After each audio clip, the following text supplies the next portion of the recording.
تعال نعرف بقى حصل ايه في الجولة التانية من الدوري المصري.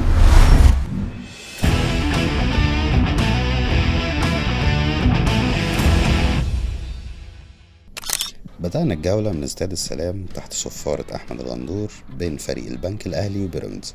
انتهت المباراة بفوز بيراميدز 1-0 بقدم اللاعب إبراهيم عادل.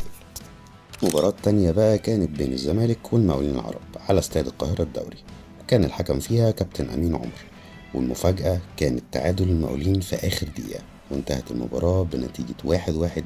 سجل الأهداف يوسف أوباما وأحمد علاء. وفي استاد المحلة كان سموحة ضيف على بلدية المحلة. مباراة بقيادة الحكم محمد الغازي انتهت بفوز سموحة 2-0، وسجل الأهداف أحمد خالد وعمرو محمود.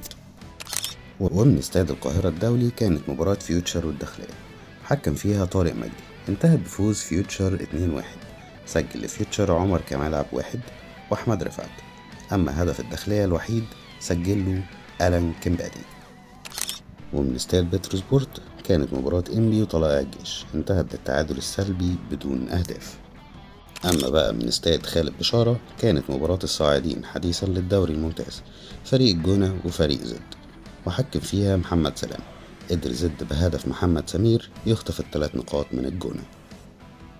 نروح بقى لاستاد الجيش ببرج العرب، مباراة المصري وفاركو تحت صفارة كابتن حمادة القلاوي.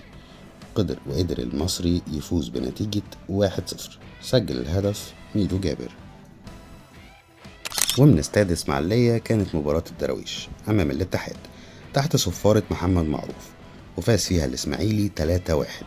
سجل الدراويش حمدي النجاز وعبد الرحمن مجدي وياو أنور، وسجل هدف الاتحاد الوحيد مابولولو. ولسه في مباراة مؤجلة بين الأهلي وسيراميكا بسبب المشاركة الأفريقية للأهلي.